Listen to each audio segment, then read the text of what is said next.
ইমাম আবু হামিদ গাজ্জালী রাহিমাহুল্লাহ তিনি আল্লাহকে ডাক দিয়ে বলেন, রব্বি, আমি একটা নিয়ামত আপনার জন্য, একটা জিনিস আমি আপনার জন্য নিয়ে এসেছি। একটা বলে, কি আনছো? বলে, রব্বুল আলামিন, আমি আপনার জন্য এনেছি লা ইলাহা ইল্লাল্লাহ, আপনি আল্লাহ ছাড়া আর কোনো মাবুদ নাই। এই তাওহীদের বিশ্বাস আমি আপনার জন্য নিয়ে আসছি। ইমাম গাজ্জালী চিন্তাই করলেন, আল্লাহ রাব্বুল আলামিন কুরআনুল কারীমে বলেছেন, ইন্নাল্লাযীনা কাফারু মিন আহলিল কিতাবি ওয়াল মুশরিকিনা ফি নারি জাহান্নামা খালিদিনা ফিহা। নিশ্চয়ই যারা কাফির, অবিশ্বাসী, আহলুল কিতাব, খ্রিস্টান, ইহুদি, তারা মৃত্যুবরণ করার সাথে সাথে আল্লাহ তাদেরকে জিজ্ঞাসাও করবেন না, তাদের জীবনের কোনো ভালো কাজ সম্পর্কে আল্লাহ প্রশ্ন করবেন না, তাদেরকে জিজ্ঞাসাও করবেন না, তাদের দিকে ফিরেও আল্লাহ তাকাবেন না। যারা অবিশ্বাসী, আল্লাহকে আল্লাহ বলে মানে নাই, তারা মৃত্যুবরণ করার পরে আল্লাহ তাদের ফিরেও তাকাবে না, জিজ্ঞাসাও করবে না, ফিরেও তার দিকে তাকাবে না। বলে কিসের জন্য? ঈমান না থাকার কারণে। খালিদিনা ফিহা আবাদা, চিরদিন পর্যন্ত তারা জাহান্নামে থাকবে, কোনোদিন তারা জাহান্নাম থেকে বের হবে না। শুধু ঈমান না থাকার কারণে আমার আল্লাহ তাদেরকে জিজ্ঞাসাও করবে না, তাদের দিকে ফিরেও তাকাবে না। আবু হামিদ, তুমি তো বিশ্বাস করছো লা ইলাহা ইল্লাল্লাহ, আল্লাহ ছাড়া কোনো মাবুদ নাই। তো আল্লাহ ছাড়া যদি মাবুদ না থাকে, তাহলে আল্লাহ ছাড়া রিজিক দেনেওয়ালা নাই, আল্লাহ ছাড়া হায়াত দেনেওয়ালা নাই, আল্লাহ ছাড়া এই মৃত্যু দেনেওয়ালা নাই, আল্লাহ ছাড়া আমার রিজিক দেনেওয়ালা নাই, আল্লাহ ছাড়া আমার বাঁচানেওয়ালা নাই, আল্লাহ ছাড়া খালিক নাই, আল্লাহ ছাড়া রব নাই, রহমান নাই, রহিম নাই, গফর নাই, গফুর নাই, করিম নাই, সত্তর নাই। আমি আল্লাহ ছাড়া তো আর কোনো ক্ষমতা নাই। ওয়াল্লাহু আলা কুল্লি শাইইন কাদির, সব ক্ষমতার মালিক তুমি আমাকে বিশ্বাস করেছো, তাহলে দুধে পীড়া দেয় কেমনে বলো? আবু হামিদ গাজ্জালী নিশ্চুপ হয়ে গেলেন, সেজদার মধ্যে পড়ে বলে, রব্বি, আমার ভুল হয়ে গেছে, আপনি আমারে মাফ করে দেন আল্লাহ। আপনার যোগ্য এমন কোন আমল আমি আপনার কাছে আনতে পারি না, আল্লাহ আপনি আমারে মাফ করে দেন। আল্লাহ বলেন, আবু হামিদ, আমি তোমারে তো তখনই মাফ করে দিয়েছি, অনেক আগেই মাফ করে দিয়েছি। আবু হামিদ ডাক দিয়ে বলে, রব্বি, কি কারণে আপনি আমারে মাফ করেছেন? বলে, আবু হামিদ, তোমার কি সেই দিনের কথা মনে আসেনি বলো? বলে, আল্লাহ, কোন দিনের কথা? যেই দিন তুমি দোয়াত কাল কলম দিয়ে কিতাব লিখতেছিলাম। উনি জীবনে বহু কিতাব লিখেছেন, বহু কিতাব উনি লিখেছে। উনার লেখনের ধার বড় মজবুত ছিল, উনার কিতাবের ওজন বড় মজবুত ছিল। হুজ্জাতুল ইসলাম ইমাম গাজ্জালী রাহিমাহুল্লাহকে আল্লাহ বলেন, আবু হামিদ, তুমি দোয়াতের ভিতর থেকে কলম উঠাইয়া কিতাব তুমি লিখতেছিলা, ঠিক এমন সময় তোমার দোয়াতের ভিতরে কলম উঠাইতে গেছে, এমন সময় একটা মাছি উড়ে এসে তোমার দোয়াতের কাছে ওই কলমের কালির পানির পাশে বসে মাছিটা পানি পান করতে লাগলো। আর তুমি সেদিন মাছিটাকে তাড়াইয়া দাও নাই, মাছিটারে পানি পান করানোর জন্য তুমি সুযোগ দিয়া তোমার কলমটা তুমি ধরে রেখেছো এবং দোয়াত তুমি ধরে রেখেছো, লড়াচড়া দেও নাই, যাতে মাছি চলে না যায়। মাছিটাকে পানি পান করার জন্য তুমি সুযোগ দিয়েছিলা। আরে আবু হামিদ, সেদিন তুমি মাছিটাকে পানি পান করানোর জন্য সুযোগ তুমি দিলা। আবু হামিদ, এই সুযোগ দেওয়ার কারণে আমি আল্লাহ আমার একটা মাখলুক, একটা সৃষ্টির প্রতি দয়া করার কারণে আমি আল্লাহ তোমার জীবনের সমস্ত অপরাধগুলি আমি আল্লাহ মাফ করে দিয়ে আমার সৃষ্টির প্রতি এহসান করার কারণে আমি আল্লাহ তোমাকে এহসান করলাম, তোমাকে দয়া করলাম। একবার জোরে বলা যাবে কি সুবহানাল্লাহ? রব্বুল আলামিন আমাদের জন্য সুসংবাদ দিয়ে বলেন, বান্দারে মেহবুব আমার উম্মতদেরকে জানিয়ে দেন, তারা নফসের সাথে যত বড় জুলুম করুক না কেন, গুনাহ করতে করতে আসমান জমিন ভরে ফেলে দিক, পাহাড় পরিমাণ হয়ে যাক, 7 আসমান জমিন সাগর নগর যা আছে গুনায় গুনায় যদি ভরেও যায়, বান্দাকে বলে দেন তারা যেন লা তাকনাতু মির রাহমাতিল্লাহ, আমার রহমত থেকে যেন তারা নিরাশ না হয়। ইন্নাল্লাহা ইয়াগফিরুয যুনুবা জামিআ, নিশ্চয় আমি আল্লাহ তাদের জীবনের সব গুনাহগুলি মাফ করে দেব। এ বলখালীবাসী,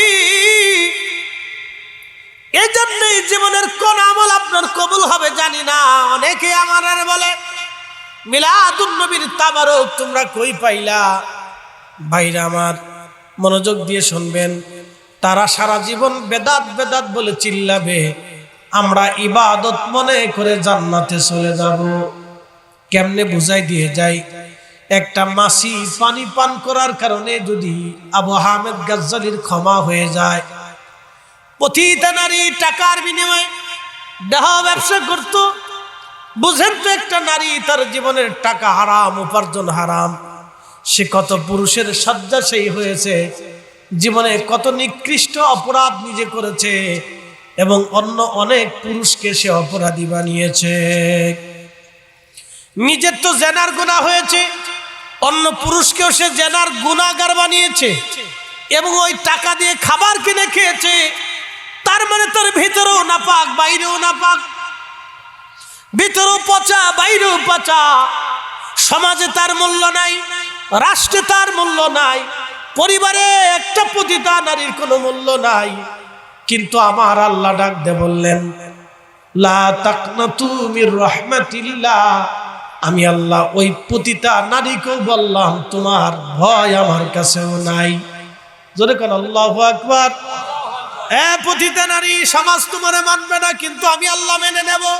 খুব মনোযোগের সাথে শুনবেন, কোন পতিতা নারীর সমাজ মানে না, রাষ্ট্র মানে না, পরিবার মানে না, কিন্তু আমার রব তারে ফেলে দেন নাই, আমার আল্লাহ তারে ফেলে দেন না, আমার আল্লাহ তারে ভুলে যান না। যদি বান্দি তওবা করে নেয় তাহলে আমার আল্লাহর সাথে সাথে তার জীবনের গুনাহ মাফ করে দিবে। ওই পতিতা নারী টাকার জন্য, কাস্টমারের জন্য বাড়ির সামনে দাঁড়ানো, কুকুর তৃষ্ণার্ত অবস্থায় জিহ্বা লালায়া লালায়া কুকুর ওই পতিতা নারীর সামনে দিয়ে যাইতেছিল। যাওয়ার সময় পতিতা নারীর মনে মায়া লাগলো, মায়া মায়া। এই মায়াটাকে বলা হয় ইহসান। পৃথিবীতে 4 কারণে মানুষ মানুষকে ভালোবাসে। একটা কারণ, প্রথম নাম্বার হলো জামালিয়াত, 2 নাম্বার কারণ কামালিয়াত, 3 নাম্বার কারণ ইহসান, 4 নাম্বার কারণ কারাবাত। জামালিয়াত মানে সৌন্দর্য, সৌন্দর্যের কারণে মানুষ মানুষকে ভালোবাসে। কামালিয়াত মানে একজন ব্যক্তি যখন কামেল হয়ে যায়, আল্লাহওয়ালা হয়ে যায়, দুনিয়ার মানুষ তারে ভালোবাসে। যত শিরিকার বেদাতের ফতোয়া দিক না কেন, আল্লাহর ওলিদের দরগাহে বরগাহে মানুষ যাবে। কি কথা কর না কেন? আল্লাহর ওলির বাড়ি মানুষ যাবে। বলে কেন যাবে? তারা কামিল, তারা আল্লাহর ওলি, এই জন্য মানুষ তাদেরকে ভালোবাসে। ঠিক কিনা? তারা আল্লাহর ওলি, এই জন্য মানুষ ভালোবাসে, কিয়ামত পর্যন্ত ভালোবাসবে। এটার নাম কামালিয়াত। জামালিয়াত মানে সৌন্দর্য। বেশি সুন্দর হওয়ার কারণে সাইয়েদুনা ইউসুফ আলাইহিস সালাতু ওয়াস সালামের জন্য পৃথিবীর মানুষরা পাগল ছিল, মিশরের সমস্ত নারীরা পাগল ছিল। বেশি সুন্দর হওয়ার কারণে, তার মানে বোঝা গেল মিশরীরা আগে থেকেই সুন্দর।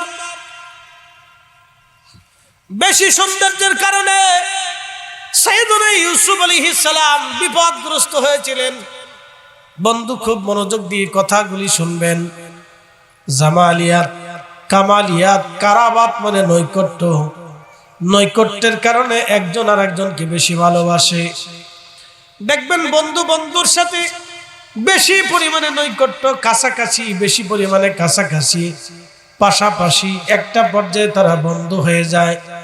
একজনকে না দেখলে আরেকজনের ভালো লাগে না, একজনের বাড়ি না আসলে আরেকজনের ভালো লাগে না, এটার নাম কারাবাত। চতুর্থ নম্বর এহসান। এহসান মানে দয়া মায়া ভালোবাসা। দয়া মায়া ভালোবাসার কারণে এক মানুষ আর এক মানুষকে ভালোবাসে। দয়া মায়া ভালোবাসা, দয়া মায়া ভালোবাসা, দয়া মায়া ভালোবাসা। আল্লাহ রাসূল বলেন, আমার উম্মতেরা, আমার আল্লাহ জানিয়েছেন যে মানুষকে দয়া করে আল্লাহ তাকে দয়া করে, যে মানুষকে দয়া করে না আল্লাহ তাকে দয়া করে না, যে মানুষকে দয়া করে আল্লাহ তাকে দয়া করে। মাসিরে দয়া করার কারণে আবু হামিদ গাজ্জালীর মাফ হয়ে যায়। প্রতিটা নারী ওই পায়ের মোজা খুলিয়া কুয়ার ভিতর থেকে পানি উঠাইয়া, কুয়ার ভিতর থেকে পানি উঠাইয়া প্রতিটা নারী ওই তৃষ্ণার্ত কুকুরকে পানি পান করানোর কারণে আল্লাহর নবী সহিহ বুখারীর কিতাবুল আম্বিয়ার মধ্যে লিখেছেন, আল্লাহ রাসূল বলতেছেন, ওই প্রতিটা নারীর সারা জীবনের জিনার গুনাহ আল্লাহ মাফ করে দিল। সারা জীবনের যত অপরাধ ছিল সব অপরাধগুলি আল্লাহ ক্ষমা করে দিয়ে ওই প্রতিটা নারীর আমার আল্লাহ জান্নাতি বানায় দিল। একবার জবান খুলে বলেন সুবহানাল্লাহ।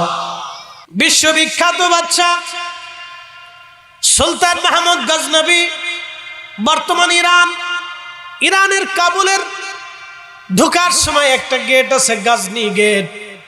এই গাজনি সাম্রাজ্যের তিনি প্রতাপশালী বাদশা ছিলেন। সুলতান মাহমুদ গজনবী রাহমাতুল্লাহি আলাইহি পাকা মুসলমান। সুলতান মাহমুদ গজনবী রাহমাতুল্লাহি আলাইহি তিনি একদিন ওনার রাজ দরবারে একটা ছেলে এসেছে।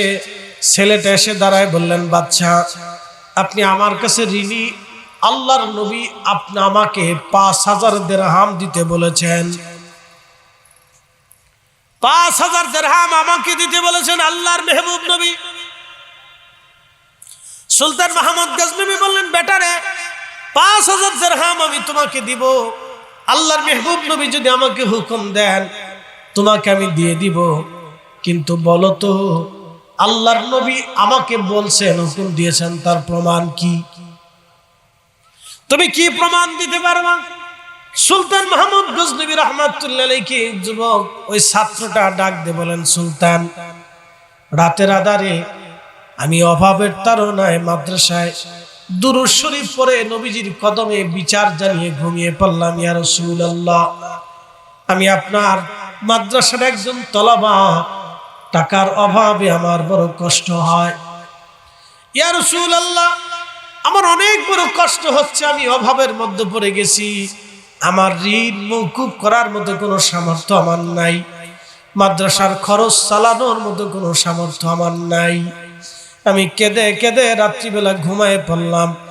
স্বপ্নে দেখি রাহমাতুল লিল আলামিন আমার নবীজি আমার মাদ্রাসায় তশরিফ এনেছে। একবার জোরে বলা যাবে কি ইয়া রাসূলুল্লাহ? ইমাম আবু হামিদ গাজ্জালী রাহিমাহুল্লাহ চিন্তায় পড়ে গেলেন, আমি কি নামাজের কথা বলবো কিনা, কিন্তু জীবনে বহু নামাজ আমার ইখলাসের সাথে হয় নাই, বহু নামাজ আমার কাজা হয়ে গেছে। রবের দরবারে যদি বলি, রব্বি আপনার জন্য নামাজ এনেছি, তাহলে নামাজের হিসাব পরিপূর্ণ মতো আমি দিতে পারবো না।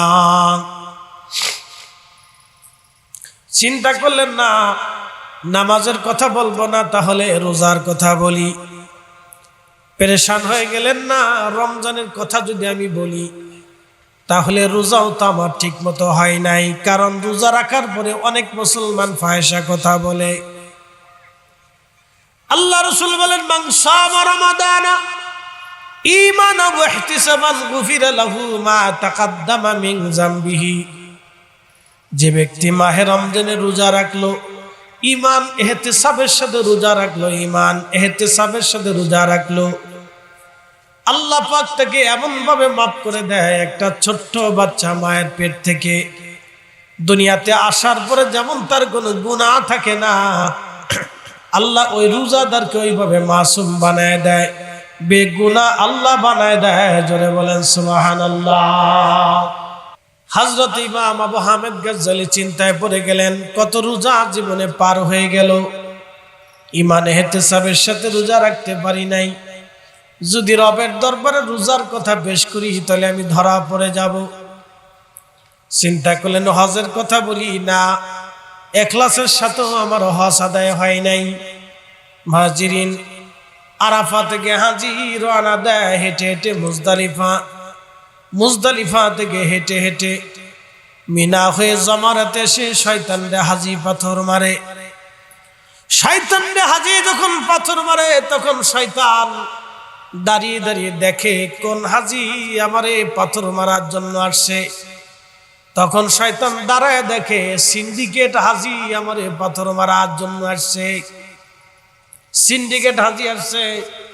চিন্তা করলো শয়তানে দাঁড়ায়, দোস্ত তুই আমার জাতি ভাই, সিন্ডিকেট কইরা কত তেল মারিং দিয়া বেশি দামে বিক্রি কইরা মানুষের রক্ত চুষে খাইছিস, সিন্ডিকেট করিয়া তুই কত ডিমের দাম বাড়াইয়া, রসুন পেঁয়াজের দাম বাড়াই দিয়া, আলুর দাম বাড়িয়ে দিয়ে, সার ওষুধের দাম বাড়িয়ে দিয়ে কত মানুষের রক্ত চুষে তুই খাইয়া ওই টাকা দিয়ে আজকে হজ করতে এসে আমারে পাথর মারার জন্য দাঁড়াইছিস। বন্ধু তুই আমার জাতি ভাই, আমি জিন শয়তান আর তুই মানুষ শয়তান, দুই শয়তান আজকে আমরা সামনাসামনি দাঁড়াইছি। দোস্ত রে, তুই মানব শয়তান হইয়া আমি জিন শয়তান রে কেমনে পাথর মারিস? সুদ করে হাজি 1 লক্ষ টাকায় 20,000 টাকা লাভ দেওয়া লাগে, 1 লক্ষ টাকায় 30,000 টাকা লাভ দেওয়া লাগে। সুদ করে হাজি ডাক্তার ইউনূসের দলের লোক। মন খারাপ করবেন না, বাংলাদেশের সবচেয়ে নিকৃষ্ট সুদের ব্যবসায়ী বেড়াই করে গেছে। কি কথা কর না কেন, ঠিক কিনা? বড় নিকৃষ্ট ব্যবসায়ী বেড়া করেছে। হায় হায়, এই লোকটার এই অনুসারী যারা আছে, সুদের অনুসারী, শয়তান ডাক দেখে, বন্ধু তুই সুদের টাকা দিয়ে আজকে হজ করার জন্য আসছিস, আমি জিন শয়তান আর তুই মানব শয়তান। 1 লক্ষ টাকায় 20,000 টাকা নিলি, 1 লক্ষ টাকায় 10,000 টাকা নিলি, 1 লক্ষ টাকায় আবার 30,000 টাকা নিয়া কত গরিবের রক্ত চুষে চুষে খাইলি। আহা দোস্তরে, তোর নি কাজ আজ আমারে পাথর মারা। সুদ আল্লাহ কেন হারাম করে দিয়েছেন ভালো করে বুঝে যাবেন। যারা সুদ খায় তারা ধনী হয়ে যায়, যারা সুদে লাগায় টাকা আনে তারা কোনোদিন ধনী হতে পারে না। ওগো বাদশা, আমি নবীজি স্বপ্ন তো সীমানার পরে দুঃখের কথাগুলি নবীজিকে বললাম। নবী আমার ডাক দিয়ে বললেন, বাসারে তুমি কালকে সুলতান মাহমুদ গজনবীর দরবারে চলে যাবা, আমার কথা যা বলবা, সুলতান যেন তোমাকে 5,000 দিরহাম দিয়ে দেয়। আমি বললাম, ইয়া রাসূলুল্লাহ, এই স্বপ্নের কথা তো সুলতান জানবে না, আমি কি দিয়ে তাকে প্রমাণ উপস্থাপন করব যে আপনি আমাকে হুকুম দিয়েছেন, আপনি আমাকে নির্দেশ দিয়েছেন, আমি প্রমাণ কি দিব? নবীজি ডাক দিয়ে বললেন, বেটারে সুলতানকে যায় বলবা প্রত্যেক দিন রাত্রিবেলা সুলতান 7,000 বার দুরূদ শরীফ আমাকে হাদিয়া দিয়ে ঘুমায়। প্রত্যেক রাত্রিবেলা 7,000 বার দুরূদ শরীফ হাদিয়া দিয়ে সুলতান আমারে ঘুমায়। কিন্তু আজকে 7 রাত সুলতান আমারে দুরূদ পাঠায় না কেন? আসতে হলো কেন? জোরে বলেন আল্লাহু আকবার। তিনি আমার আপনার নবী, উম্মতের হালত নবীর দরজায় খবর হয়। সুলতানকে যা বলো, আজকে 7 দিন হলো সুলতান আমার জন্য দুরূদ কেন পাঠায় না, দুরূদ শরীফ কেন দেয় না? ছেলেটা ডাক দিয়ে বললেন, সুলতান আজকে 7 রাত হলো আপনি নবীজিকে দুরূদ শরীফ হাদিয়া দেন না, কারণ কি? নবীজি জানতে চেয়েছেন এবং আমার ঋণ পরিশোধ করতে বলেছেন। সুলতান মাহমুদ গজনবী চোখের পানি ছেড়ে দিয়ে কাঁদতে লাগলেন। কেঁদে কেঁদে বলেন, হ্যাঁ বেটা, তুমি সত্য বলেছ, আজকে 7 রাত আমি রাষ্ট্রের কাজের চাপের কারণে দুরূদ শরীফ পড়তে পারি নাই। বেটারে, সত্য স্বপ্ন দেখেছো, আমার রাসূল তোমার ঋণ পরিশোধ করে দিতে বলেছে। বেটা, আমার রাজকোষ বাইতুল মাল অর্থ মন্ত্রণালয় তোমার জন্য খোলা। তোমার জীবনের যত সম্পদ লাগে তুমি নিয়ে চলে যাও। তোমার যদি মন চায় আমার রাজ দরবারের সব নিয়ে চলে যাবে, তাও তুমি নিয়ে চলে যাও, আমি বাধা দেব না। কারণ দুজাহানের বাদশা আমাকে হুকুম দিয়েছে, দুজাহানের সর্দার আমার হুকুম দিয়েছে, দুজাহানের সর্দার আমাকে হুকুম দিয়েছে, শাফাতের কান্ডারি আমার হুকুম দিয়েছে, হাউজে কাউসার ওয়ালা আমার হুকুম দিয়েছে। বেটারে, তোমার যত সম্পদ লাগে সব নিয়ে চলে যাও, তোমার যত ঋণ আছে তুমি মওকুফ করাও। তুমি যদি আমার রাজ্যের সব নিয়ে চলে যাও, আমি তাও তোমাকে দিয়ে দিলাম, নিয়ে যাও। কারণ দুজাহানের সর্দার আমাকে হুকুম দিয়েছে, আমি যেই দরবারের গোলাম ওই মনিব আমার হুকুম দিয়েছে। একবার জোরে বলা যাবে কি মারহাবা। তোমায় পাওয়ার আশায় মন ছুটে যাই মদিনায়, তোমায় পাওয়ার আশায় মন ছুটে যাই মদিনায়। এ আশিকে দিদার দাও না, আর দূরে থাকিও না। এ আশিকে দিদার দাও না, আর দূরে থাকিও না। হে রাসূল তোমায় ভালোবাসি, অন্তরে শুধু মুখে নয়, জান্নাতের আশায় নয় হে রাসূল, জাহান্নাম কেউ ডরি না।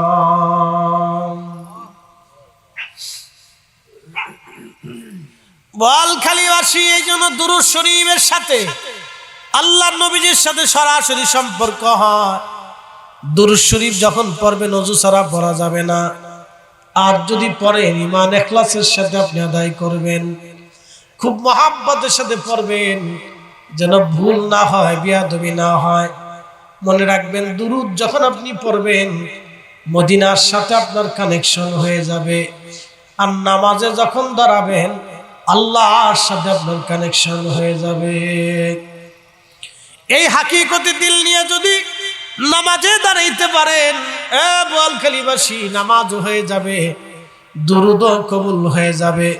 কিয়ামতের ময়দানে আল্লাহর নবীর কাছাকাছি যদি থাকতে চান, দুনিয়ার থেকে বেশি বেশি দুরূদ পাঠায় দেন, দুরূদ ও সালাম বেশি বেশি পরিমাণে দিয়ে যান, বেশি বেশি পরিমাণে দুরূদ সালাম দিয়ে যান। যদি মুসিবতে পড়ে যান, কঠিন বিপদে পড়ে যান, দোয়া যদি কবুল না হয়, অধিক পরিমাণে দুরূদ শরীফ মদিনায় পাঠায়া,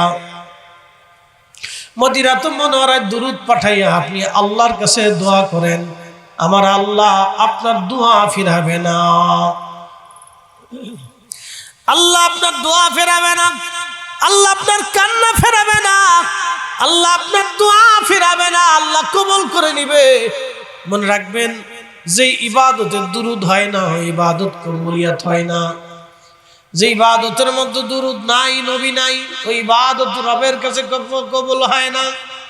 এই জন্য নামাজে তাশাহুদে নবীর সালাম দেওয়া হয়েছে, দুরূদ ইব্রাহিম দিয়ে দেওয়া হয়েছে, আজানে নবীজির নাম দিয়ে দেওয়া হয়েছে, কালেমায়ে নবীর নাম লাগানো হয়েছে, খুতবাতে নবীর প্রশংসা করা হয়েছে।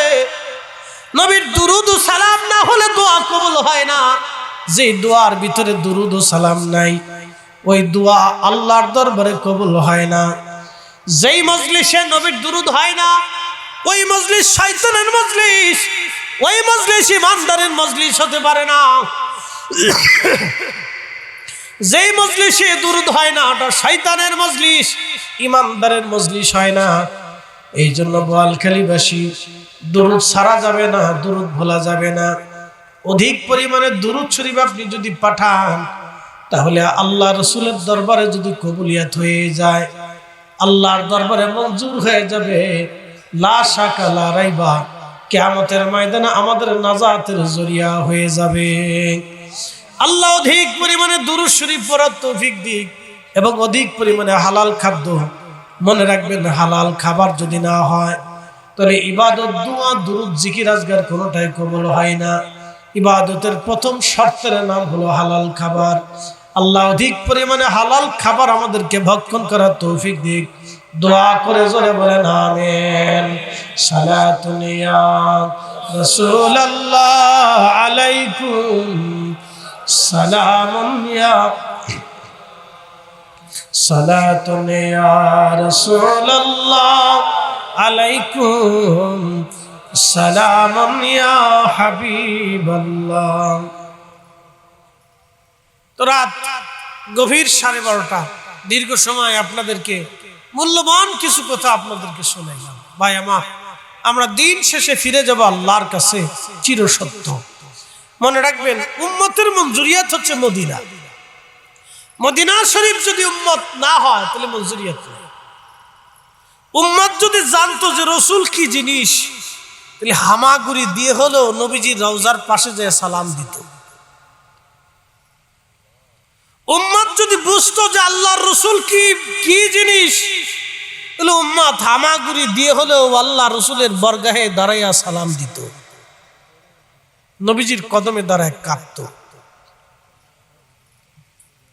নূরুল আলা নূর, খোদার সন্তুষ্টি ওইখানে, আল্লাহর রজামন্দি ওইখানে, উম্মতের মকবুলিয়াত ওইখানে। পৃথিবীর কোন অলি হতে পারে না রসুল করিমের, নবীজির সন্তুষ্টি ছাড়া দুনিয়ার কোন অলি হতে পারে না। কথা ঠিক আছে? দুনিয়ার কোন অলি হতে পারে না। এই জন্য বাতিল ফেরকার ভিতরে কোনো অলি নেই। আছে? একসাথে বলেন, আছে? বাতিল ফেরকার ভিতরে কোনো অলি, রাফিজি, মুতাজিলা, খারিজি, শিয়া, জবারিয়া, যত ফেরকা পৃথিবীর ভিতরে আছে, বাংলাদেশে বিভিন্ন শব্দ নামে অনেক ফেরকা আছে। কথা ঠিক আছে কিনা? বিভিন্ন নামে বেনামে ছদ্মবেশে অনেক ফেরকা আছে, কিন্তু অলি নেই। টাকা আছে, পয়সা আছে, দল আছে, লোক আছে, মত আছে, বই আছে, কিতাব আছে, মৌলবি আছে, কিন্তু অলি নেই। অলি হইতে হলে আহলে সুন্নাত ওয়াল জামাত ছাড়া অলি হয় না। আশিকে রাসূল আহলে সুন্নাত ওয়াল জামাত ছাড়া আশিকে রাসূল হয় না। সুন্নি জামাত কি বুঝেন, কিভাবে বুঝেন আমি জানি না। তো আহলে সুন্নাত ওয়াল জামাত সেই জামাত যে জামাত অলি তৈরি করেছে। আর পৃথিবীতে কোটি কোটি মানুষ একদিকে থাকবে, আর আল্লাহর অলি একজন একদিকে থাকবে। পৃথিবীর কোটি কোটি মানুষ একদিকে, আর আল্লাহর অলি একদিকে। পৃথিবীর কোটি মানুষ ইচ্ছা করলে আকাশ থেকে বৃষ্টি নামাইতে পারবে না, কিন্তু আল্লাহর অলি আল্লাহর দিকে চাইয়া চাইতে দেরি হবে। ওয়া ইন সাআলানি লা বুতিয়ান্নাহু, আসতে দেরি হবে না। একসাথে বলেন আল্লাহু আকবার। না হয় না, আরো জোরে। পৃথিবীর কোটি কোটি মানুষ ইচ্ছা করলে বঙ্গোপসাগরের পানি শুকাইতে পারবে না। পারবে? পৃথিবীর কোটি কোটি মানুষ চেষ্টা করলে বঙ্গোপসাগরের জোয়ার কি থামাইতে পারবে? কিন্তু আল্লাহর ওলির আঙ্গুলের ইশারা করলে আল্লাহ জোয়ারকে বন্ধ করে দেন। কি কথা করলে জোরে বলে? দুনিয়ার বহু মানুষ চেষ্টা করেও আনা সাগরের পানি শুকাইতে পারে নাই, কিন্তু খাজা বাবা আজমিরি একটা ছোট্ট লোটার ভিতরে নিয়ে এনে দেখিয়ে দিয়েছিলেন যে আল্লাহর শক্তি কি জিনিস। প্রিয় উপস্থিতি, এই জন্য আল্লাহর ওলিদের দল হচ্ছে আহলে সুন্নাত ওয়াল জামাত। মকবুলিয়াত এই আকীদা ছাড়া হয় না। আল্লাহ সে আকীদার উপর আমরা প্রতিষ্ঠিত রাখুন। জোরে বলেন আমিন। আপনাদেরকে নিয়ে নীতি দীর্ঘ আলোচনা আপনাদেরকে শোনাইলাম। ত্রুটি মার্জনীয়, ভুল হতেই পারে। মনের অজান থেকে কষ্ট পেলে আল্লাহর হস্তে মাফ করবেন। শক্ত কথা অনেক সময় বলে ফেলে দিয়েছি। ভাই আমার প্রয়োজনে না, শুধু আমার প্রয়োজনে না, আপনাদের প্রয়োজনে বলেছি। আচ্ছা, শুধু আমাদের প্রয়োজনে না, আপনাদের প্রয়োজনে বলেছি। একটা কথা বলি, আপনাদের গোপাদিয়াতে কারো বাড়ি যদি আগুন লাগে, তাহলে কি কেরোসিন নিবেন না পানি নিয়ে যাবেন?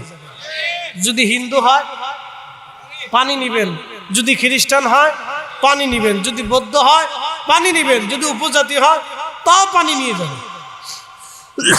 বলে কারণ কি? তার বাড়ি রক্ষা করতে হবে, তার মাল রক্ষা করতে হবে, তার আগুন থেকে বাঁচাইতে হবে। তা আপনার প্রতিবেশীর আগুন থেকে বাঁচানোর জন্য যদি আপনার এই প্রচেষ্টা থেকে থাকে, তাহলে আপনার একজন প্রতিবেশী হাসতে হাসতে জাহান্নামে চলে যাবে, তাহলে তাকে জাহান্নাম থেকে বাঁচানোর জন্য আপনাকেও এরকম প্রচেষ্টা করতে হবে। কথা ঠিক আছে কিনা? আপনারও ঠিক ওইরকম প্রচেষ্টা করতে হবে, তারা বুঝাইতে হবে যে তুমি ভুলে আসো, তুমি শুদ্ধতার দিকে চলে আসো। তো সেই সুবাদে শক্ত কথা হয়তো আপনাদের কাছে হয়ে গেছে, কিন্তু শক্ত মনে করবেন না। আখিরাতের চিন্তায় আপনি যদি হালাল খান, তুমি রেজামন্দি আপনার আল্লাহর হয়ে যাবে, আখিরাত আপনার জন্য সহজ হয়ে যাবে। ওই যে নফসে মুতমাইন্নার অধিকারী যদি হয়ে যান, তাহলে মরতে দেরি হবে, বেহেশত যাইতে দেরি হবে না। আজকে শুনে যান, সাহাবীরা জিজ্ঞেস করলেন, ইয়া রাসূলুল্লাহ, ঈমানদারদের জন্য হাসরের মাঠ কত সময় হবে? আল্লাহ কোরআনে বললেন, তারুজুল মালাইকাতু ওয়ার রূহু ইলাইহি ফি ইয়াউমিন কানা মিকদারুহু 50,000 সানা। দুনিয়ার 50,000 বছর এক জায়গা করলে যত বড় হবে, হাসরের একটা দিন হবে তত বড়। সাহাবীরা বলেন, ইয়া রাসূলুল্লাহ, ওই হাসরের দিন মুমিনদের জন্য, ঈমানদারদের জন্য কত বড় হবে, কত সময় হবে? প্রিয় নবী সাহাবীদেরকে বললেন, সাহাবীরা রে, ফরজ সালাত আদায় করতে যত সময় লাগে, এশার নামাজের সময় আপনি যে ফরজ নামাজ পড়েছেন 4 রাকাত, এই 4 রাকাত নামাজ পড়তে যত সময় লাগে, একজন মুমিন আশিক রাসূল ঈমানদার হাসরের ময়দান তার অত সময় লাগবে। জোরে বলেন না, না আরো জোরে বলেন সুবহানাল্লাহ। সে হাসরের ময়দানে দাঁড়াবে, হাসরের ময়দানে দাঁড়াবে। ওয়া ইদাল কুবুরু বুশিরাত, কবর থেকে উঠে হাসরের ময়দানের দিকে ধাবিত হবে, আল্লাহর সামনে দাঁড়াবে। আমার রব তারে টান দি এই আরশে মুআল্লার বিছায়ার নিচে বসায় দিবে। আমার রাসূল তারে ডেকে নিয়ে হাউজে কাউসারের পানি পান করায় দিবে। আমার রব তারে ডাক দিয়ে ডান হাতে আমলনামা দিয়ে দিবে। আমার আল্লাহ তারে ডাকটা দিয়ে নিয়ে নবীজির সাথে সে ফুলসিরাত পার হয়ে জান্নাতে চলে যাবে। নবী বললেন, কারো কারো জন্য ফুলসিরাত পার হতে 30,000 বছর লাগবে। কেউ হেঁটে হেঁটে পার হবে, কেউ দৌড়ায় দৌড়ায় পার হবে, কেউ দ্রুতগমী অশ্বারোহী ঘোড়ার মতো দৌড়ে পার হবে, কেউ উট দৌড়ায় গেলে পার হবে, কেউ পাখি উড়ে যাওয়ার মতো পার হবে। তবে আমার ঈমানদার কামিল উম্মতরা আকাশে মেঘ চমক দিলে যত সময় লাগে, ওই 1 সেকেন্ডের ভিতরেই 30,000 বছরের রাস্তা পার হয়ে আমি নবী তাদেরকে নিয়ে জান্নাতে চলে যাব। জোরে বলেন আল্লাহু আকবার।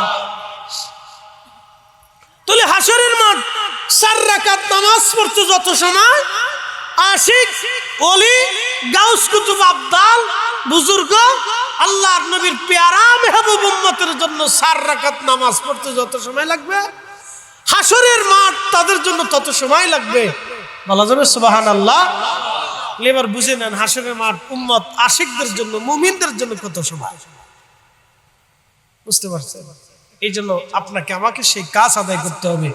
আল্লাহ তৌফিক দিক, জোরে বলেন আমিন। আসেন জবান করে একটু জিকির করি, লা ইলাহা ইল্লাল্লাহ, জোরে লা ইলাহা লা ইলাহা ও লা ইলাহা। জবান খুলে আল্লাহ আল্লাহ আল্লাহ আল্লাহ আল্লাহ আল্লাহ আল্লাহ আল্লাহ আল্লাহ আল্লাহ আল্লাহ আল্লাহ আল্লাহ আল্লাহ আল্লাহ আল্লাহ আল্লাহ। বুঝ পাগলা রে ডুবলো বেলা দেখনা চাহিয়া, আল্লাহ আল্লাহ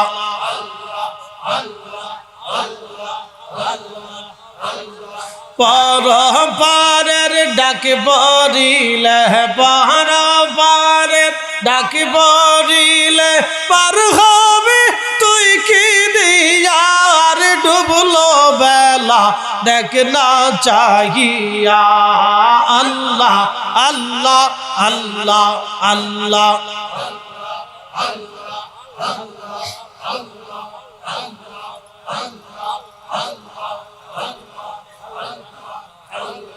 সাদের জীবন হেলাই হেলাই শেষ হইতে চলিল, নামাজ রোজা জিকির ফিকির কিছুই নাহি হইল।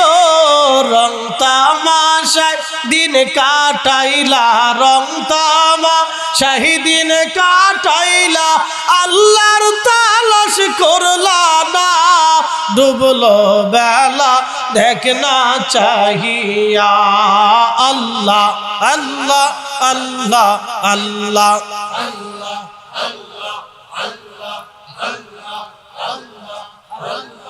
ও বজ পাগলা রে ডুবলো বেলা দেখ না চাহিয়া। পর পারের ডাক পড়িলে পর পারের ডাক পড়িলে পার হবে তুই কি দিয়ার ডুবলো বেলা দেখ না চাহিয়া। আল্লাহ আল্লাহ আল্লাহ আল্লাহ আল্লাহ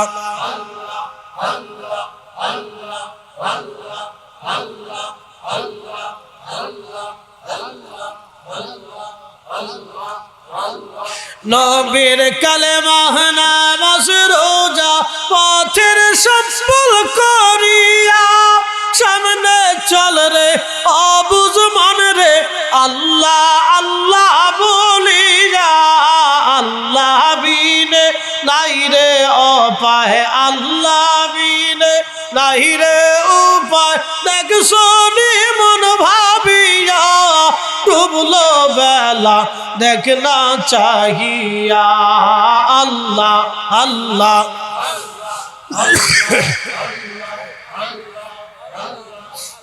বজ পাগলা রে ডুবলো বেলা দেখ না চাহিয়া। পর পারের ডাক পড়িলে পার পারের ডাক পড়িলে পার হবে তুই কি দিয়ার, পার হবে তুই কি দিয়ার ডুবলো বেলা দেখ না চাহিয়া। আল্লাহ আল্লাহ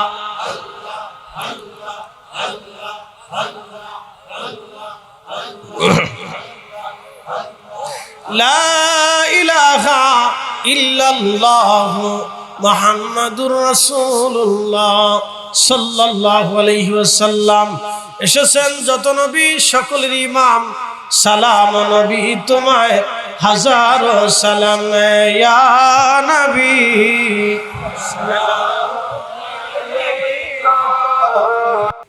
আল্লাহ রাব্বুল আলামিন হুজ্জাতুল ইসলাম ইমাম গাজ্জালী রাহমাতুল্লাহ আলাইহি মারা গেলেন। মারা যাওয়ার পরে একজন আল্লাহর ওলি স্বপ্ন দেখলেন। আল্লাহর ওলি স্বপ্ন দেখে বললেন, হে ইমাম আবু হামিদ, তুমি কেমন আছো? আল্লাহ তোমার সাথে কেমন আচরণ করেছে তুমি বলো। ইমাম আবু হামিদ গাজ্জালী বলেন, আল্লাহর ওলি, আল্লাহ আমাকে মাফ করে দিয়েছেন, আমার জীবনের গুনাহ আল্লাহ ক্ষমা করে দিয়েছেন। সুবহানাল্লাহ বলবেন না? এই আগেরটা ঠিক ছিল। আল্লাহ আমারে মাফ করে দিছে, আল্লাহ আমারে ক্ষমা করে দিছে। তা আল্লাহর ওলি স্বপ্ন দেখে বলতেছে, আবু হামিদ, তোমার যে আল্লাহ মাফ করছে কোন কারণে বলবা? আবু হামিদ গাজ্জালী রাহমাতুল্লাহ আলাইহি, ঠিক আছে তাক চলবো। আবু হামিদ গাজ্জালী রাহমাতুল্লাহ আলাইহি তিনি এত বড় বুজুর্গ ছিলেন। সেলজুক সাম্রাজ্যের আমির নিজামুল মুলক তিনি একটা মাদ্রাসা করে দিয়েছিলেন, মাদ্রাসায়ে নিজামিয়া। এই মাদ্রাসায়ে নিজামিয়াতে ৬০,০০০ ছাত্র ছিল তৎকালীন জমানাতে। সেই মাদ্রাসার তিনি প্রধান ছিলেন, দর্শ দিতেন, অনেক বড় আলেম ছিলেন। ওনার পরিচয় হুজ্জাতুল ইসলাম, ওনাকে ইসলামের দলিল বলা হতো। আহলে সুন্নাত ওয়াল জামাতের ওই জমানার একনিষ্ঠ খাদেম ছিলেন।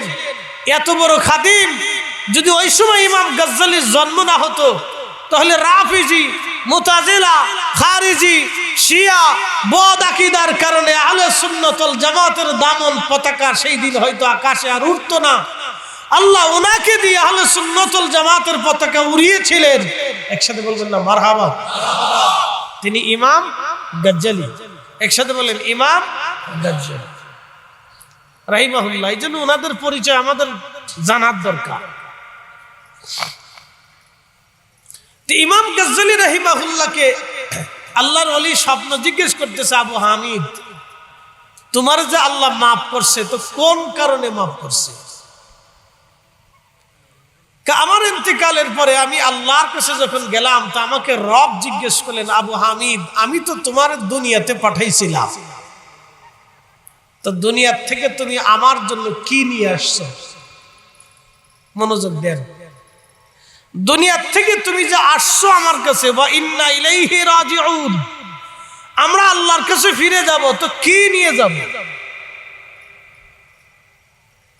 প্রশ্ন সহজ, উত্তর কিন্তু কঠিন। যদি রব জিজ্ঞেস করে তুমি আমার জন্য কি আনছো, কোনো জবাব নাই।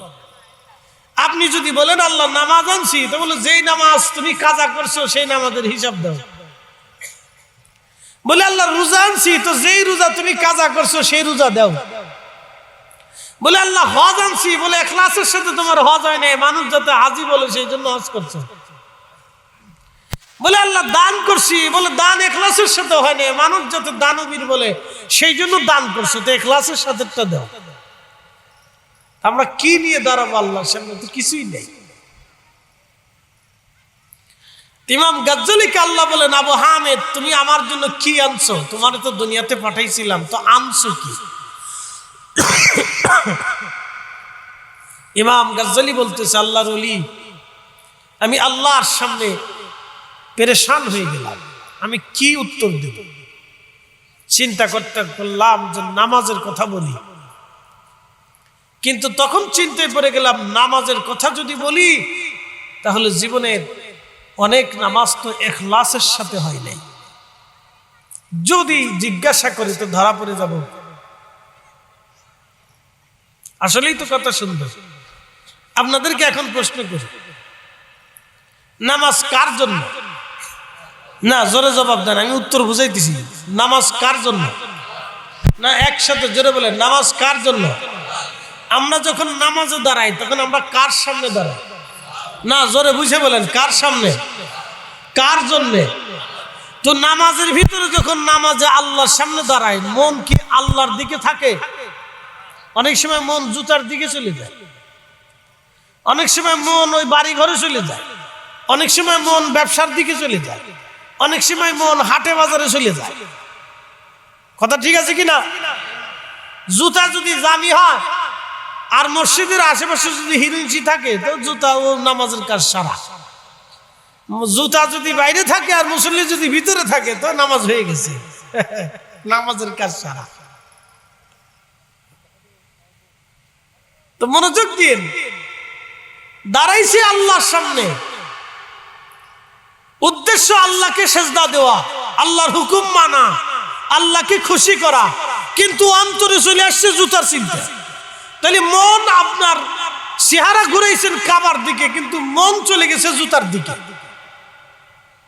তাহলে আপনার নামাজ ইখলাসের সাথে হয় নাই। এই জন্য আল্লাহ কোরআনের আয়াতে ওয়াজ করছেন, قد أفلح المؤمنون الذين هم في صلاتهم خاشعون।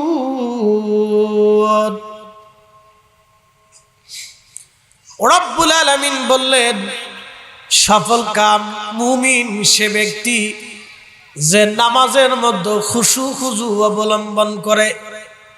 কুল ইন্না সালাতি, আমি রবের জন্য সে নামাজে দাঁড়াই। আমাদের দেশে কেউ নামাজ পড়ে বতরে নামাজ, সিজনওয়ারি নামাজ, শুধু জুমার দিনে তারে পাওয়া যায়, বাকি সপ্তাহে আর খুঁজে পাওয়া যায় না। আবার এমনও বান্দা আছে শুধু ঈদের নামাজে পাওয়া যায়, বাকি নামাজে আর খুঁজে পাওয়া যায় না। শুধু জুমার দিনে যারা নামাজ পড়ে এটার নাম সিজনওয়ারি নামাজ, বতরিয়া নামাজ। এটা হচ্ছে সামাজিক নামাজ। জুমার দিনেও যদি মসজিদে না যায় সমাজ কি বলবে? সে খোদার ভয়ে যায় নাই, সে সমাজের ভয়ে গেছে। শোনেন, নামাজের ভিতরে শিরিক হয়। হাদিসে কারিমার ভিতরে বলছে, আল্লাহ রাসূল বললেন আমার উম্মত নামাজেও শিরিক করে। বলে ইয়া রাসূলুল্লাহ, নামাজে কেমনে শিরিক হয় আমি আপনাদেরকে বুঝাই।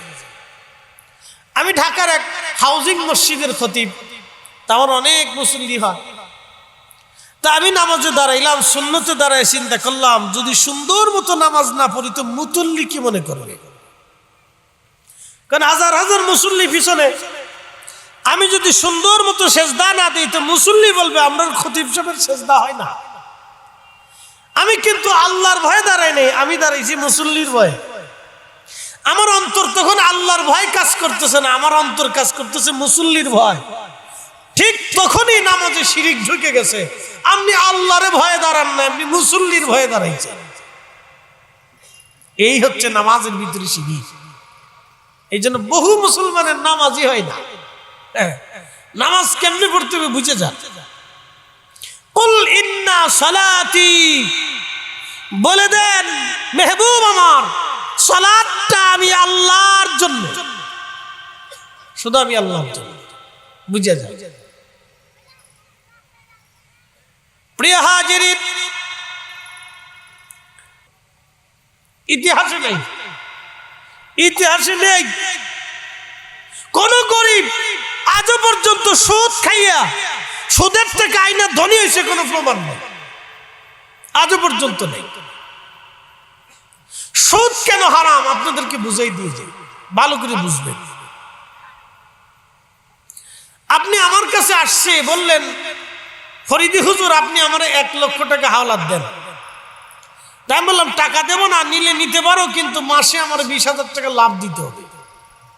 বুঝে তা আপনি 1 লক্ষ টাকা বিপদে পড়ে টাকা নিছেন, মাসে বা 2 মাসে বা 6 মাসে আপনি আমাকে 20,000 টাকা লাভ দিচ্ছেন। 1 লক্ষ টাকা নিয়ে আপনি কি এমন ব্যবসা করবেন যে 6 মাস পরে আপনি আমার 20,000 টাকা লাভ বুঝিয়ে দিবেন? এমন কি ব্যবসা বাংলাদেশে, এমন কি ব্যবসা পৃথিবীতে আছে আমার দেখাই দেন তো। কোন সিস্টেম নেই। আল্লাহ রাসূল চালু করছিলেন কর্জা হাসানা। নবীজি বলেন উম্মত তোমরা কর্জা হাসানা দাও। এক মুসলমান আরেক মুসলমানকে টাকা হাওলাত দাও, যদি বিপদে পড়ে যায় টাকা হাওলাত দাও। তুমি যত পরিমাণ টাকা হাওলাত দিবে তত পরিমাণ টাকার সাদকা করলে যে সওয়াব হবে হাওলাতের কারণে, সেই নেকি আল্লাহ তোমার আমলনামায় দিবে। আসতে হয়ে গেল না? মাহফিলে এসে আপনি 100 টাকা দিচ্ছেন, এই 100 টাকায় আপনার সৎকার যে সওয়াব হবে, আর এক ভাইকে 100 টাকা হাওলাত দিলে সেই পরিমাণ নেকি হবে। টাকা ফিরিয়ে দিলেও নেকি হবে, না দিলেও নেকি হবে। নবীজি বললেন উম্মতকে সদকা কর্জে হাসানা দাও। উম্মত কি করলো? টাকা হাওলাত নিল, কিন্তু ঠিক মতো টাকা ফেরত দিল না। যে একবার টাকা হাওলাত নেয় তার কাছ থেকে টাকা উঠাইতে গেলে জুতা শেষ হয়ে যায়, সম্পর্ক নষ্ট হয়ে যায়, মোবাইলের টাকা শেষ হয়ে যায়, 5 ঘুরতে ঘুরতে ফাওনাদারের জান শেষ হয়ে যায়। কি কথা ঠিক আছে না ভাই? আর যদি দোকানে বাকি একবার দিতে পারেন তাহলে দোকানের সামনে দিয়ে কাস্টমার আর খুঁজে পাবেন না। আমরা অনেকে হুজুর বাংলাদেশের মতো সেরা মুসলমান পৃথিবীতে নেই। আমি কই এটা মারাত্মক মুসলমান, একবারে 100% পিওর মুসলমান, দোকানে বাকি খাইলে আর টাকা ফেরত দেয় না। এটা পিওর মুসলমান। ভালো করে বুঝে যান। সুদ ইসলামে আল্লাহ কেন হারাম করছে বুঝে যান। সুদ হচ্ছে ধনীকে শুধু ধনী বানাইতেই থাকে, মিসকিনকে শুধু মিসকিন বানাইতে থাকে। এই জন্য আল্লাহ সুদকে ইসলামে হারাম ঘোষণা করে দিচ্ছে। এটা বিলকুল হারাম। সুদের জিনিস হারাম, সুদের টাকা হারাম। এই সুদের টাকা দিয়ে কেউ যদি হজে চলে যায়, আল্লাহর কসম কিয়ামত পর্যন্ত হজ করবে, হজ হবে না। ওই সুদের টাকা দিয়ে কেউ যদি খেজুর কিনে ইফতার করে কিয়ামত পর্যন্ত রোজা রাখবে, রোজা হবে না। ওই সুদের টাকা দিয়ে খাবার খেয়ে কেউ যদি নামাজে দাঁড়ায় নামাজ পড়ে কিয়ামত পর্যন্ত নামাজ পড়বে, নামাজ হবে না। মনে রেখেন, মাসলা সোজা, হিসাব একবারে সোজা। এবার আপনার যদি খাইতে মন চায় তাহলে খান, অসুবিধা নেই, বেশি দিন খাইতে পারবেন না। আল্লাহ সেটাও বলে দিছে, হাত্তা যুরতুমুল মাকাবির, কবর পর্যন্ত পারবা, এরপরে আর সুযোগ নেই। কি কথা ঠিক আছে কিনা? কবর পর্যন্ত পারবা, এরপরে আর কোনো সুযোগ নাই, শেষ, এরপর আর সুযোগ নেই।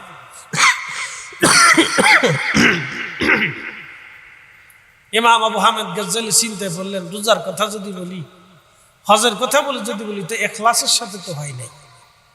কোথায় কোন জায়গায় ভুল ধরে বসে আমি আসামি হয়ে যাই। চিন্তা করলো জাকাতের কথা বলি, বাংলাদেশে কি জাকাত দেয় মানুষ বলেন তো? ঢাকার গুলিস্তানে গেলে জাকাতের মার্কেট আছে, প্রত্যেক রমজানে জাকাতের মার্কেট উঠে। বাপ রে বাপ, বাংলাদেশ জাকাতের মার্কেট।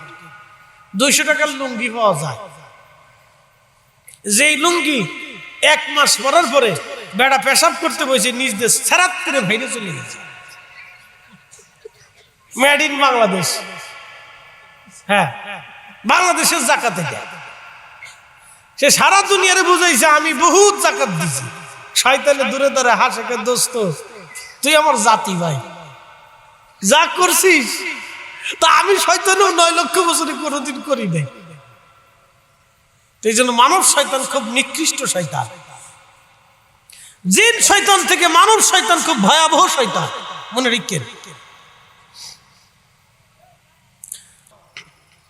বুঝে যান, ক্ষমা হবে আপনার, ভয় নেই, আল্লাহ মাফ করবে। একসাথে বলেন, আল্লাহ কি করবে? জোরে বলেন, আল্লাহ কি করবে? কিন্তু আল্লাহর দেওয়ার মতো যোগ্য কোন আমল আমাদের হাতে এখন, তাই বলে যে নামাজ রোজা সাইরে দিবেন তাও কিন্তু না, সারলে আবার বিপদ আছে। সাইরে দিলি কে? এদের জন্য আবার বাটাম চালানো আছে, পিটুনি আছে, কিন্তু মারাত্মক পিটুনি। এই পিটুনির কিন্তু কোন তো অন্ত নেই, এটা মারাত্মক পিটুনির পিটুনি। কত লক্ষ বছর ফিটাবে তার কোনো হিসাব নাই, কত কোটি বছর ফিটাবে তার হিসাব নাই। এক ওয়াক্ত নামাজ ছেড়ে দিলে 80 হোক বা, বুঝলেন? হাজার হাজার লক্ষ লক্ষ কোটি কোটি বছর আপনাকে জাহান্নামের আগুনে পুড়তে হবে। শাস্তি কিন্তু আছে, শাস্তির কথা আল্লাহ বলে রাখছে যে ছাড়া যাবে না, আপনাকে আল্লাহর হুকুম মানতে হবে। কিন্তু যথোপযুক্ত ইখলাসের সাথে আমাদের সবার সেই হুকুম মানা হয় না, কিন্তু বলতে তো পারবো আল্লাহ হুকুম পালন করছি। আল্লাহ আবার আমাদেরকে একটা সুসংবাদ দিয়ে রেখেছে, কুল ইয়া ইবাদিয়াল্লাযীনা আসরাফু আলা আনফুসিহিম। এই যে নফসের কথা আল্লাহ কোরআনে বহু আয়াতে নফসের কথা বলছে। নফস, রব্বানা যালামনা আনফুসানা, নফসের কথা বলছে, বুঝতে পারছেন? রব্বানা লা তুজিগ কুলুবানা বাদা ইদ হাদাইতানা, এই কলবের কথা, নফসের কথা আল্লাহ কোরআনে বলছেন, বুঝতে পারছেন? নফসের কথা কোরআনে বহু জায়গা আসছে। ওয়ালাউ আন্নাহুম ইজ যালামু আনফুসাহুম, যদি তোমরা তোমাদের নফসের সাথে জুলুম করো, যাও আমার রাসূলের বাড়ি চলে যাও। একসাথে বলেন আল্লাহু আকবার। না, জোরে বলেন। তাহলে আমাদের জন্য জায়গা আছে, কি কথা কর না কেন? আমাদের জন্য কি আছে? জায়গা আছে। আল্লাহ জায়গা বাদ দেই নেই, জায়গা রেখে দিছে। সব কিছুর কোনো হিসাব কিতাব কোনো কিছু যদি লাস্টে না পাই, তো যাও আস্তাগফিরুল্লাহ, যাও এখানে যে মাপ সব চাও, আস্তাগফিরুল্লাহ আমার রাসূল।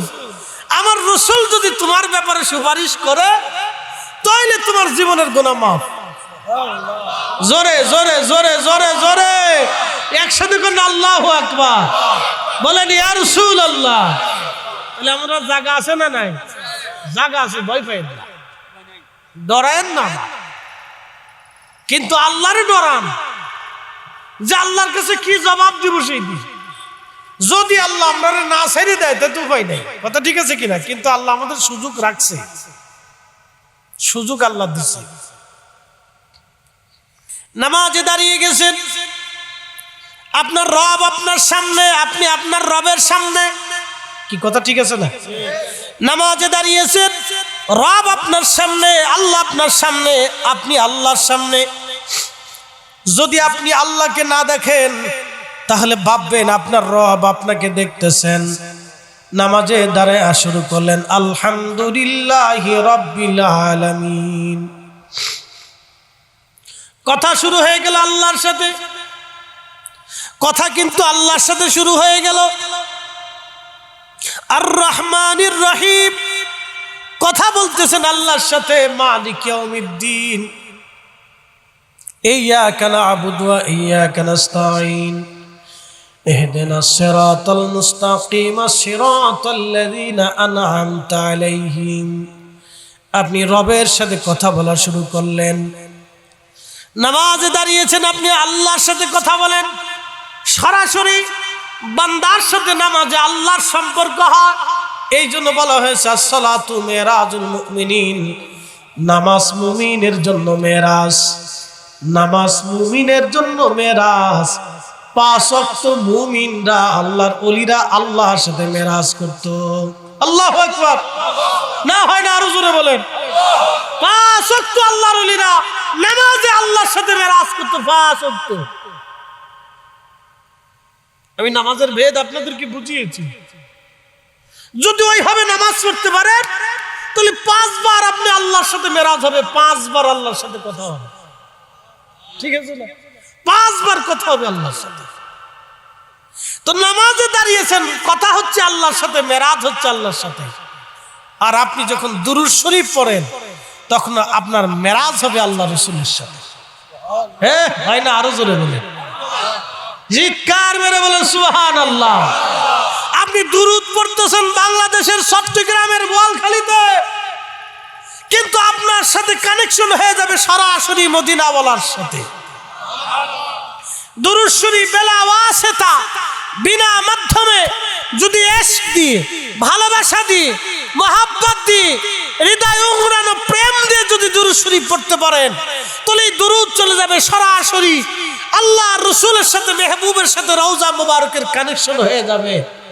কানেকশন হয়ে যাবে। ফেরেশতা বলতে থাকে ইয়া রাসূলুল্লাহ, আব্দুল করিম আব্দুর রহিমের ছেলে বোয়ালখালীর গোফাদিয়াতে মাহফিলে বসে দুরূদ শরীফ পড়তেছি ইয়া রাসূলুল্লাহ।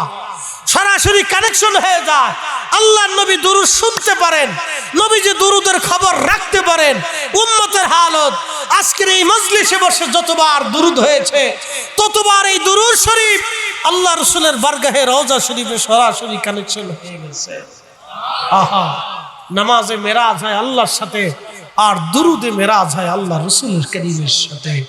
এই জন্য দুরূদ ওযু ছাড়া হয় না।